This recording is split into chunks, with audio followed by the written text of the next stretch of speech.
Mana bugün 29 may. Germaniyada turibman. Kecha keluvdim bugün. Zapret bo'lgani uchun Germaniyada foralari. Ozmanidan zapravkadan suv olaman deb kelsam, bu yerda baykerlar turibdi.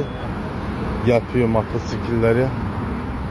Hammasi gollandskiy nomerlar bilan. Mototsiklari yapıyor. Harley Davidson. Motosikletler Harley Davidson. Bunisi bilmem, bu nima adı? Kawasaki. Mana bu senin katta ekan. Kawasaki kolonkalari ham bu mana bu yerda. Mana kolonkalari. Fonli, magnitofonlari bu. Yapıyor. Magnitofon qo'ygan, lekin mana bu yerda ham kolonka bor ekan, bu yerda ham kolonka. Qarаш 4 ta kolonka. Navigatorları, fonli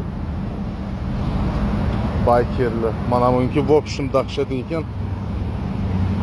Nikel xromli qilingan. Mana xromli.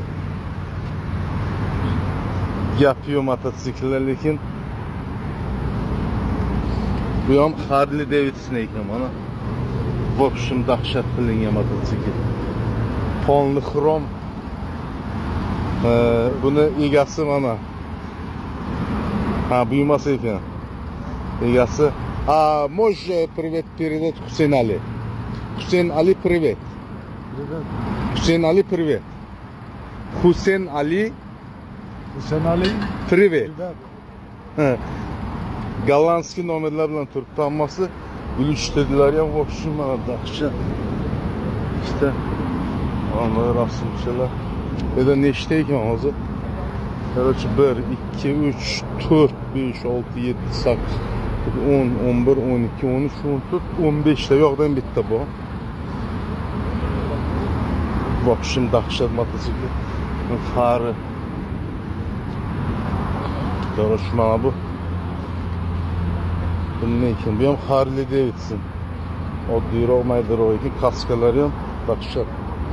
В общем mana shu nikelligi zo'r ekan.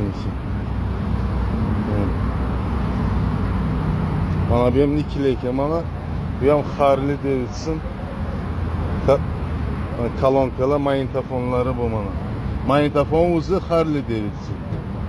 Speedometer 120 lekin yapıyor. Короче hammasi Harley Davidson. Başlı mana.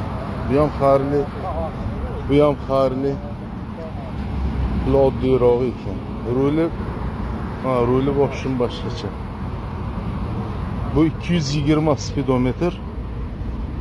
224 ekan. Fari mana bu. Bu ham Harley. Короче hammasi Harley. Bu ham oddiy. Speedometer mana. Tablo 220, monitor bu dedi. Bir kolonka. В общем dahshat. В общем dahshat. Manamisi в общем dahshat ekan. Xuddi moshinda ikkovi bir xil ekan mana. Mana bunda 220 speedometer, monitor, kolonkalar, rishalkalar yapıyor lekin. Bu ham xuddi shunday. Baykerlar. Gollandskiy nomeri bilan NL degani Niderlandiya. Bu ham 220. Monitor. Yapıyor mana o'zi bar baykerlar. Thank you.